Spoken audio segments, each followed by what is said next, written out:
네, 안녕하십니까. 의정부 성민교회 신원호 목사입니다.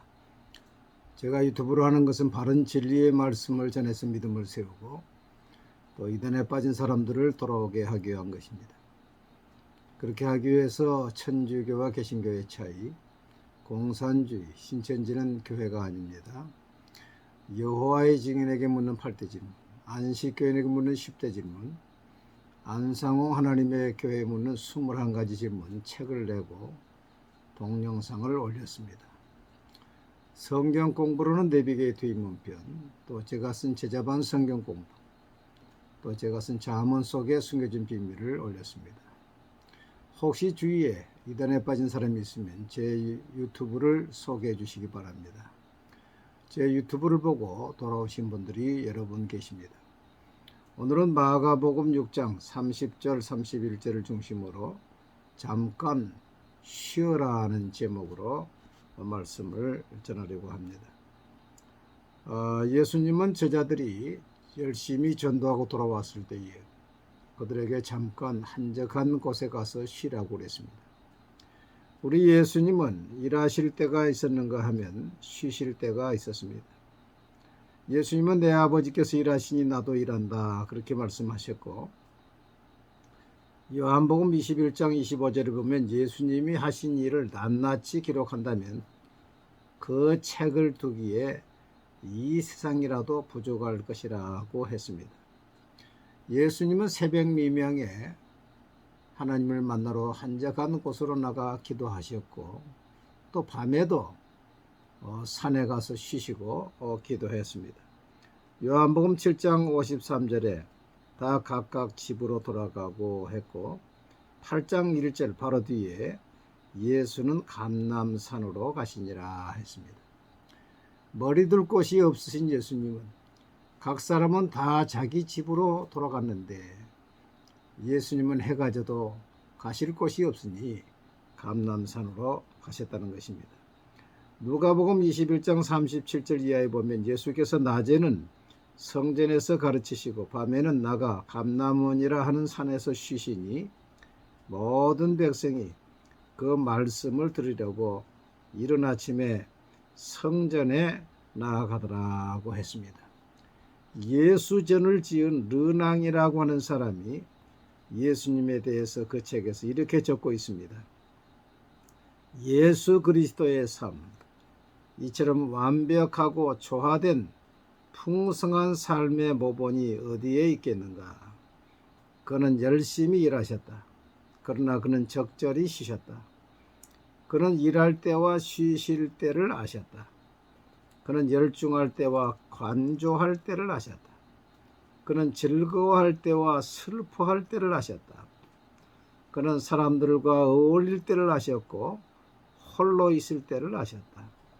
그런 사람들과 어울릴 때 즐거워하셨다. 그러나 그는 홀로 있을 때도 여유로우셨다. 그에게는 언제나 여유가 있었다. 그래서 사람들은 즐겁게 그를 따라다닐 수가 있었다. 그가 있는 곳에 잔치가 있었다. 그가 있는 곳에 웃음이 있었고 그가 있는 곳에 평화가 있었다. 그러나 그는 한순간 조용히 다시 자신의 침묵의 장소로 돌아오셨다. 그는 자주 하늘을 응시하셨다. 그리고 자주 그는 들판을 내다보셨다. 그의 눈길은 숲과 산에 머물러 있었다. 겟세마네 동산 가는 길, 포도원 밭길, 기드론 시냇가, 이 길은 언제나 예수의 산책로요 기도의 오솔길이었다. 그는 확고하셨으나 부드러우셨다. 그는 천천히 단호하게 십자가를 향해 걸어가셨다. 그리고 마침내 그는 내 사명을 다 이루었다고 고백할 수가 있었다. 그의 삶은 충만한 생명 그 자체였다고 했습니다.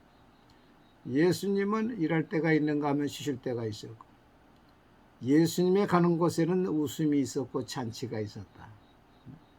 여유로우셨다. 참 생각해 볼 대목입니다. 우리가 쉬지 않는다면 우리 몸은 힘들게 됩니다.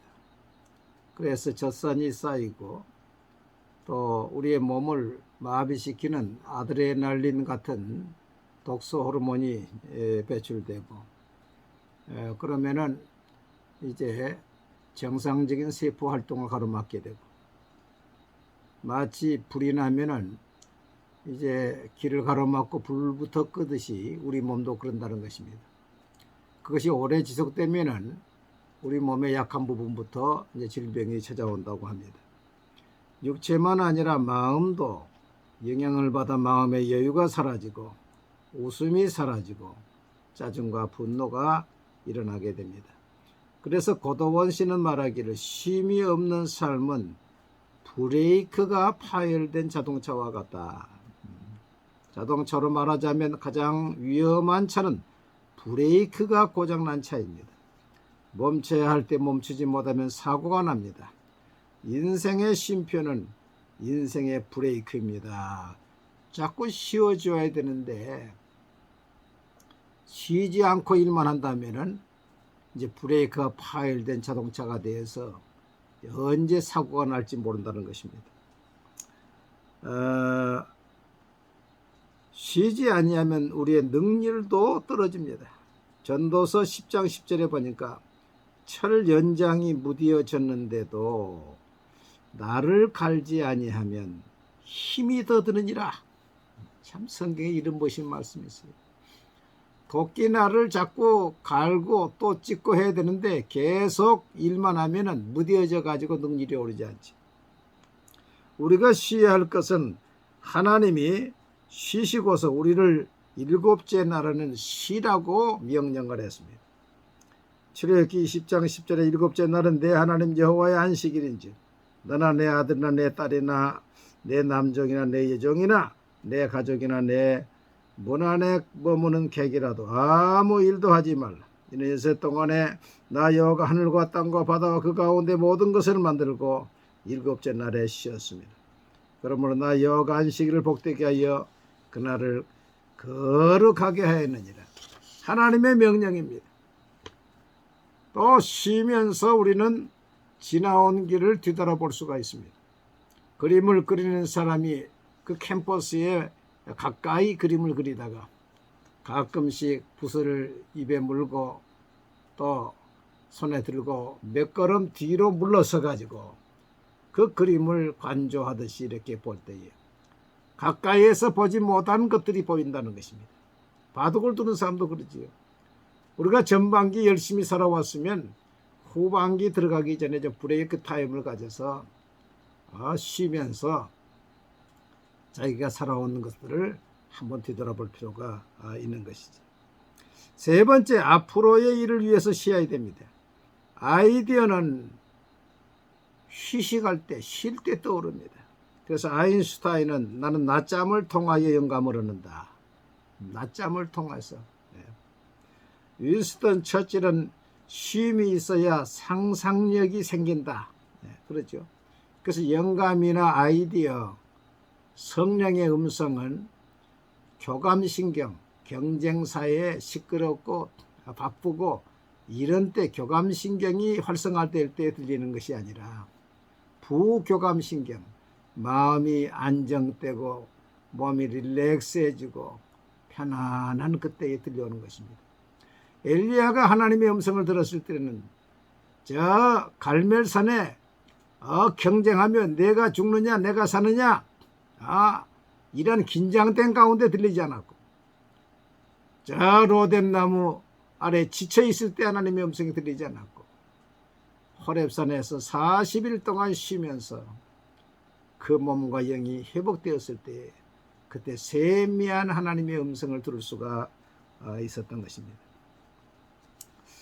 그래서 이 쉼이라고 하는 오락이라고 하는 리크리에이션은 리는 크리에이션은 창조죠. 재창조의 쉬는 시간은 바로 재창조의 시간인 것입니다.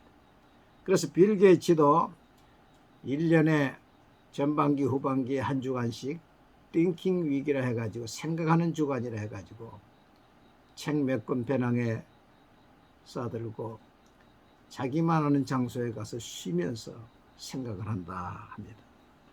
유대인은 안식일과 안식년이 있었기 때문에 성공했다고 합니다. 유대인은 우리 한국 사람보다 IQ가 낮습니다. 한국 사람은 평균 106입니다. 세계 2위입니다. 싱가포르가 108입니다. 그런데 싱가포르는 도시국가이기 때문에 몇백만 되지 않기 때문에 사실 5천만 이상의 국가로서는 우리나라가 1등입니다. 그럼 유대인은 IQ가 얼마입니까? 97입니다. 97. 우리보다 훨씬 떨어집니다. 일본은 우리보다 한 단계 아래인 105입니다. 우리보다 IQ가 떨어지는데 어떻게 그렇게 세계를 지배하고 노벨상을 많이 받고 그렇습니까? 그들은 안식일과 안식년이 있다는 것입니다. 안식일은 불도 피우지 않고 음식도 만들지 않고 전화, 신문도 텔레비도 보지 않고 하나님께 예배하고 온 가족이 맛있는 것을 먹고 세상과 단절을 떼서 아주 쉰다는 것입니다. 또 6년 일하고 7년째는 그동안의 미진한 부분을 연구하고 또 세계를 여행하면서 모든 것을 본다는 것입니다. 그러니까 그들에게서 아이디어가 떠올라서 지금 우리가 사용하고 있는 이 우체국제도 또 백화점제도 또 은행제도 이것이 다 유대인들에게서 온 것입니다. 밀라노 한마음교회 이현주님이 잠시 쉼표가 주는 여유라는 글을 인터넷에 올렸습니다. 한번 읽어보겠습니다. 아름다운 음악을 들으면서도 소리만 들릴 뿐 마음의 감동이 흐르지 않는다면 지금은 쉴 때입니다. 식구들 얼굴을 마주보고도 살짝 웃어주지 못한다면 지금은 쉴 때입니다. 아침에 눈을 떴을 때 창문을 비추는 아침 햇살이 눈부시게 느껴지지 않는다면 지금은 쉴 때입니다. 오랜만에 걸려온 친구의 전화를 받고 바쁘다는 말만 하고 끊었다면 지금은 쉴 때입니다. 아름다운 자연을 보면서도 마음에 아무런 감동이 흐르지 않는다면 지금은 쉴 때입니다. 사랑하는 사람과 헤어진 뒤 멀어지는 뒷모습을 보기 위해 한 번 더 뒤돌아보지 않는다면 지금은 쉴 때입니다. 여러분, 은혜스러운 찬송을 부르면서도 감동이 없습니까? 그러면 지금은 어느 때입니까? 쉴 때입니다. 사랑하는 가족을 얼굴을 보면서도 대면대면하고 작은 웃음 하나 보내지 못하는 그런 여유가 없습니까? 지금은 쉴 때입니다. 여러분, 이처럼 은혜스러운 설교의 말씀을 들으면서도 아멘이 없습니까? 그러면 지금은 쉴 때입니다. 여러분 푹 쉬십시오. 감사합니다.